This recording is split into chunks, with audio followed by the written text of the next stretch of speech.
मित्र नमस्कार. मी सतीश नाडगावडा आपल्या आम्ही शिक्षकेतर या यूट्यूब चॅनलवर आपल्या सगळ्यांचं मनपूर्वक स्वागत करीत आहे. मित्र हो, आपला विषय आहे शिक्षकेतरांना खुश खबर. हा विषय ऐकल्याबरोबर माझ्या सर्व शिक्षकेतर बांधवांच्या मनामध्ये खूप काही विचार आले असतील. आपापल्या दृष्टिकोनातनं प्रत्येक शिक्षकेतर नेमकी खुशखबर काय याचा विचार 100% करणार आणि तो केलाही पाहिजे. आणि ते होणं अपरिहार्य आहे. कारण गेल्या साधारणतः 25 वर्षामध्ये शिक्षकेतरांना कोणतीही खुशखबर मिळालेली नाही. आश्वासन भरपूर आहेत, ते असतात, परंतु खुशखबर काय या संबंधामध्ये आपण जेव्हा बोलू तर त्याचे आपल्याला वर्गीकरण करावं लागेल. कारण सगळ्या पद्धतीच्या अशा खुशखबरी आहेत. सगळ्यात पहिली खुशखबर जी आहे ती संभाजीनगर खंडपीठाच्या 1 मार्च 2024च्या निकालानुसारची आहे. निकालाची प्रत आपल्याकडे आहे. त्यामध्ये माननीय नामदार न्यायमूर्तींनी असं विधान केलंय की शासन निर्णय झाला तरीही पूर्वलक्षी प्रभावाने पद रद्द होणार नाहीत. म्हणजे संच मान्यतेमधील पद रद्द करता येणार नाहीत. म्हणजेच डिसेंबर 20 हा जो कर्मचारी वर्ग 4 यांची पदं कंत्राटी करण्याचा जो शासन निर्णय झाला व त्यामध्येच तरतूद जरी असली की कर्मचारी वर्ग 4ची पदं संरक्षित राहतील, जे लोक कामावर आहेत, जे पदावर आहेत, अशा सर्व कर्मचाऱ्यांना सेवानिवृत्तीपर्यंत त्या पदावर राहण्याची मुभा माननीय शासनाने दिलेली होती आहे. म्हणजे परंतु काही ठिकाणी वेगळे प्रश्न निर्माण झाले, होत आहेत आणि ते होणं अपरिहार्य आहे. ज्या वेळेला संच मान्यतेची सांगड शालार्थशी घातली गेली त्यावेळेला संच मान्यतेमध्ये कर्मचारी वर्ग 4ची पदं मंजूर नसल्यामुळे गेल्या महिन्यापासून वेतनाला काही अंशी त्रास होतो आहे. या संबंधामध्ये स्वतंत्ररित्या कारवाई सुरू असून हा जो निर्देश दिलेला आहे त्या संबंधात स्पष्ट भूमिका आपल्याला लक्षात येईल की न्यायालयाने जे आदेश दिलेत की शासन निर्णय आला म्हणून शासन निर्णयाच्या नंतर तो लागू होईल त्याची प्रक्रिया. आता उदाहरण जर घ्यायचं झालं तर 28 जानेवारी 2019 शासन निर्णय आहे. त्यानुसार शिक्षकेतरांची पदं मर्यादित करण्यात आलेली आहे आणि कर्मचारी वर्ग 4ची पदं मंजूर केलेली नाहीत. परंतु 23/10/13च्या शासन निर्णयाच्या संबंधामध्ये प्रयोगशाळा कर्मचारी महासंघ आणि रायगड जिल्हा संघटना आणि इतर 2 यांनी ज्या याचिका केल्या होत्या त्या याचिकांच्या संदर्भामध्ये माननीय नामदार न्यायालय मुंबई यांनी जे निर्देश आणि सरकारला आदेश दिले होते त्यानुसार 23/10/13च्या संच मान्यतेची अंमलबजावणी करायची नव्हती. तो शासन निर्णयाला स्थगिती होती. तशीच 28 जानेवारी 19च्या शासन निर्णयाच्या अंमलबजावणीला स्थगिती होती. आणि ही अंमलबजावणीची स्थगिती आपल्याच काही शिक्षकेतरांनी संघटनांच्या विरुद्ध पाऊल घेऊन सरकारच्या बाजूनं उभं राहून ही स्थगिती उठवली.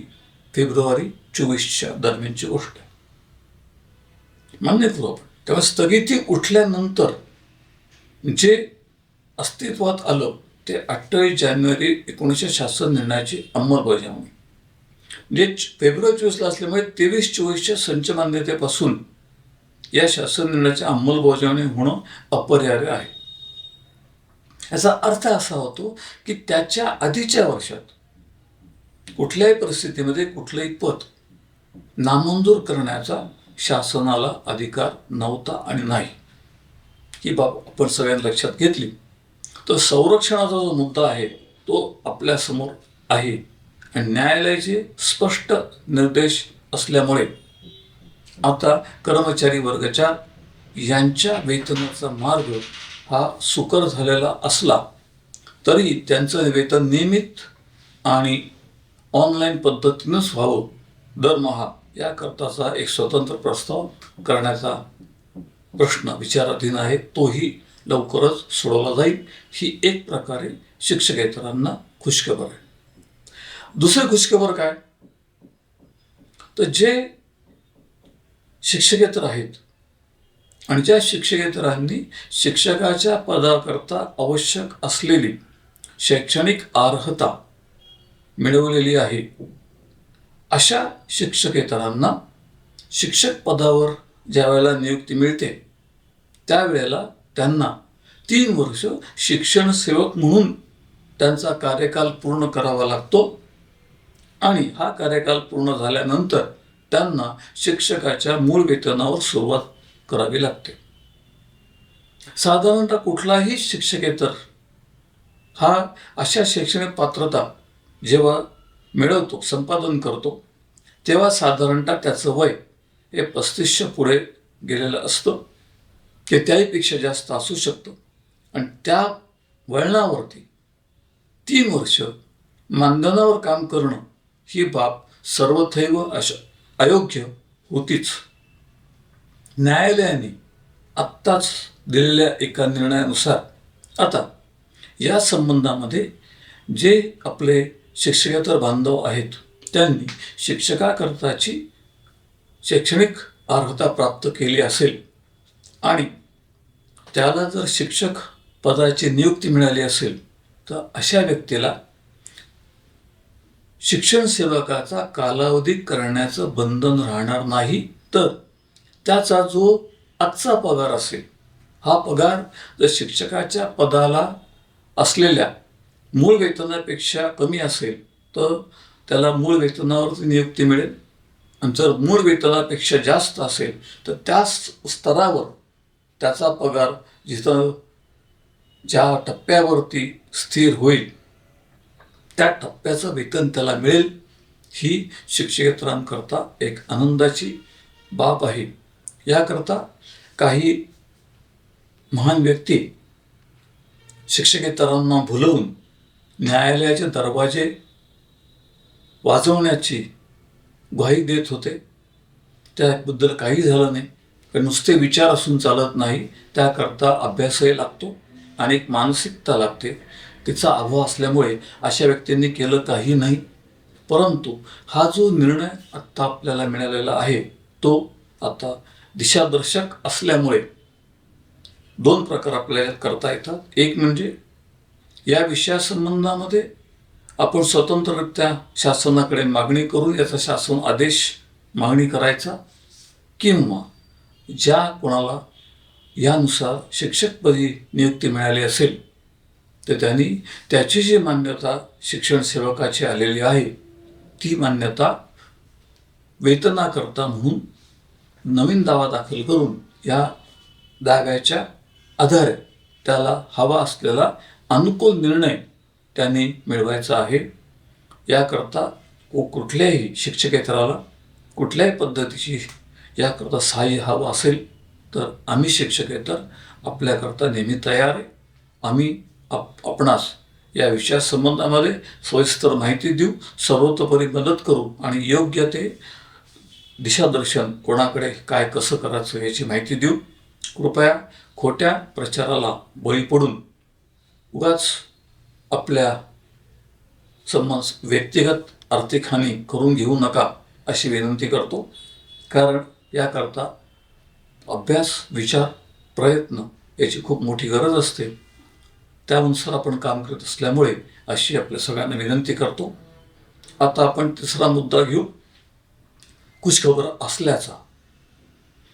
आत्ता सध्या महाराष्ट्र शासनाचं हिवाळी अधिवेशन नागपूर येथे सुरू आहे आणि अधिवेशन म्हटलं की अधिवेशनाच्या ठिकाणी मोर्चे निघणं, धरण आंदोलन करणं, साखळी उपोषण करणं अशा पद्धतीच्या बऱ्याचशा आंदोलनाचे मार्ग बऱ्याच संघटना किंवा काही व्यक्तिशः स्वीकारतात आणि शासनाचं लक्ष आपल्याकडे वेधण्याचा प्रयत्न करतात. आणि या संबंधामध्ये जे काही आत्तापर्यंत आक्रोश मोर्चा झाला, इशारा मोर्चा झाला, त्याचा कितपत परिणाम झाला आहे आपल्यासमोर आहेच. त्याचा कोणावर काही परिणाम झालेला दिसला नाही. निवेदन दिल्याचं फक्त आपल्यासमोर आलं असेल. परंतु राज्य सरकारी कर्मचारी आणि समन्वय समिती यांनी जे साखळी उपोषण पुकारलेलं होतं, त्या साखळी उपोषणाच्या ठिकाणी महाराष्ट्र राज्याचे मुख्य सचिव आले. त्यांनी सांगितलं की उपोषण स्थगित करा. आणि या ठिकाणी त्यांनी शिक्षकेतरांना काही अंशी दिलासा मिळेल अशी एक घोषणा म्हणण्यापेक्षा त्या मागण्यांमधला एक मुद्दा त्यामध्ये आलेला आहे आणि तो सुद्धा आपल्याला अनुकूल आहे. परंतु अशा प्रसंगीचे असे आश्वासनं किती वेगात पूर्ण होतात हा मात्र एक संशोधनाचा विषय आहे.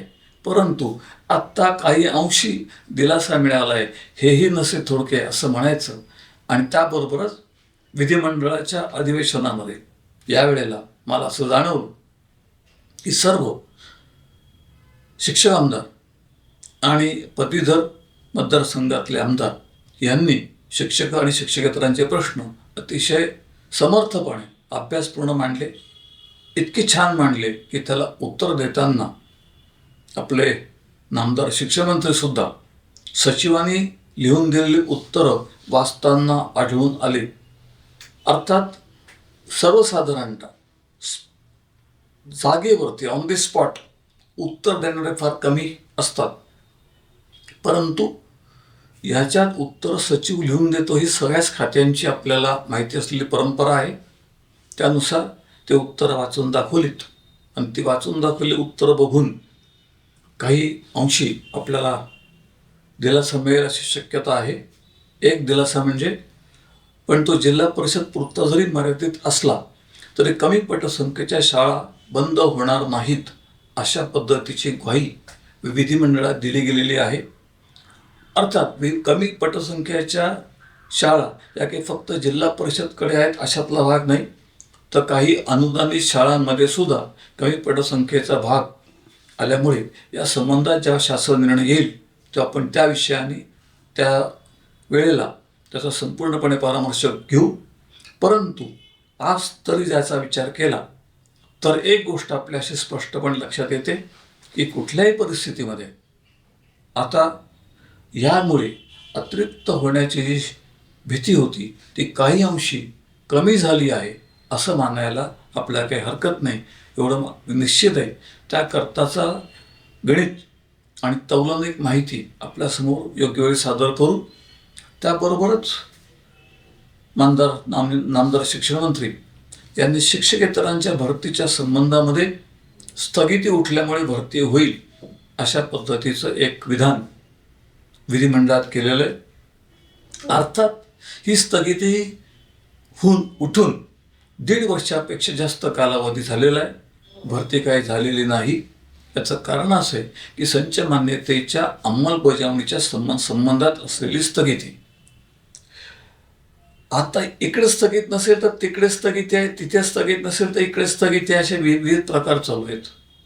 ते किती नाही म्हणून की स्थगिती नाही हे जरी आपण मान्य केलं तरी स्थगिती आहे का हा विषय आपण बघूया.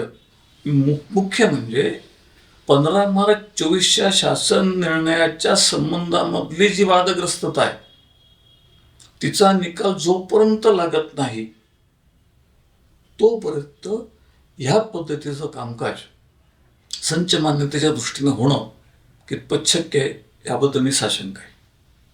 दुसरा मुद्दा त्याच अनुषंगाने जो समोर येतो तो असा आहे की संच मान्यतेच्या संदर्भामध्ये विचार करताना आत्ता जी भूमिका शासनाने घेतलेली आहे त्या भूमिकेनुसार शिक्षकेतरांची पदं जर 25-26ची संच मान्यता शिक्षकांकरता ग्राह्य धरायची असेल तर शिक्षकेतरांकरताच फक्त गेल्या वर्षीची संच मान्यता गृहीत का धरायची हा त्यातला मूळ प्रश्न आहे.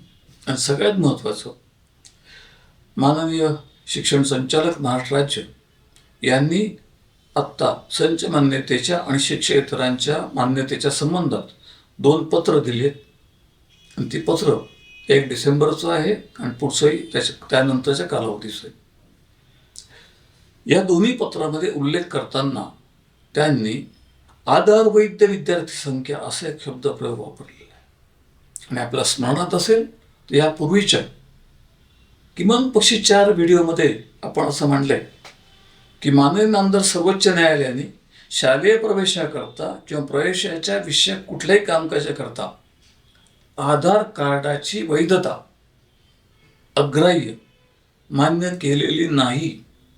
अशा परिस्थितीमध्ये जर नामदार न्यायालय याच्या विरुद्ध संचालक साहेब जसे काही आदेश देत असतील आणि या आदेशाला जर कुठल्याही संस्थाचालकांनी आणि किंवा ज्यांच्या पदाला धोका निर्माण होऊ शकतो अशा व्यक्तींनी जर भूमिका घेतली किंवा न्यायालयाची स्थगिती मिळवली तर परत ही बाब परत गंभीर स्वरूप घेऊ शकते. याचं कारण असं आहे मुळात की जी माहिती शासनानंच बाहेर दिली म्हणजे प्रसिद्ध केली त्यानुसार महाराष्ट्रामध्ये साधारणतः 4 लाख विद्यार्थ्यांचे आधार हे अवैध किंवा वैध नाहीत असं आपण आता म्हणू. 4 लाख विद्यार्थ्यांचे जर हे आधार वैध नसतील तर आपण 40 विद्यार्थ्यांना सरासरीने विचार करून एक शिक्षक गृहीत धरला तर किती शिक्षक होतील? माझ्या हिशोबाने 4,000. मला आता मी गणिताच्यामुळे याच्यात नाही आहे त्यामुळे मी अंदाज आपल्याला व्यक्त करतो. परंतु शिक्षकांची मोठी संख्या जशी निर्माण होते तशीच ह्याच 4 लाख विद्यार्थ्यांमुळे शिक्षकेतरांची देखील मोठी संख्या ही वाचू शकते. तर हा भाग सुद्धा शिक्षकेतरांचा विचार केला तर त्यांच्याकरताचा अनुकूल भाग राहील असं आम्हाला वाटतं. म्हणून असे मुद्दे मांडल्यामुळे संपूर्णपणे विचार करता आज तरी काही अंशी का होईना शिक्षकेतरांना काही अंशी दिलासा मिळाला आहे ही बाब निश्चित आहे. म्हणून इथे थांबतो. या विषयाच्या अनुषंगाने संदर्भात आपल्याला कुठली शंका असल्यास आपण खालच्या कमेंट्समध्ये व्यक्त व्हा किंवा समक्ष आमच्या कुठल्याही प्रतिनिधीशी संपर्क साधा. आम्ही आपल्या सेवेकरता तत्पर असू.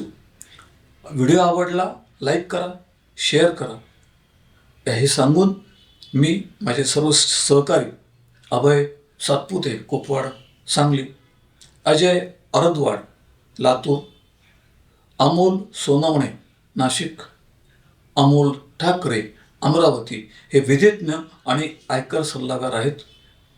अविनाशजी पसारकर वाशिम, किशोर ठाकूर नाशिक, रवींद्र गिरी धामणगाव रेल्वे अमरावती, संजय पांडे संभाजीनगर, परशुरामजी डवरी कराड सातारा आणि ॲडव्होकेट विजय देशपांडे नागपूर यासह माझे तंत्रस्नेही संजय हंडोरे अवी आणि प्रवीण पोरजे यांच्यासह मी इथे थांबतो. धन्यवाद.